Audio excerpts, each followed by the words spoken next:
अच्छा कार्यक्रम हाँ कर रहे हैं। सुंदरकांड के विषय रखा गया था सुंदरकांड। तो सुंदरकांड तो पंचम सोपान है रामायण का और वाल्मीकि रामायण का सर्वाधिक 5वां सर्ग है। तो पंचम सर्ग तो है, इसमें जो हमारे पुरी जी ने भी कहा, भक्ति की खोज ही जीवन के व्यक्ति के जीवन को सुंदर बना देती है। और सीता जी की खोज हनुमान जी के द्वारा की गई। सीता जी भक्ति स्वरूपा है।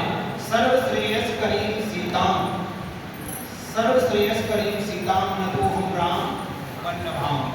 जो भगवती सीता है वो भक्ति शक्ति स्वरूपा है और भक्ति की खोज ही व्यक्ति के जीवन को सुंदर बनाता है। इसलिए सुंदरकांड है।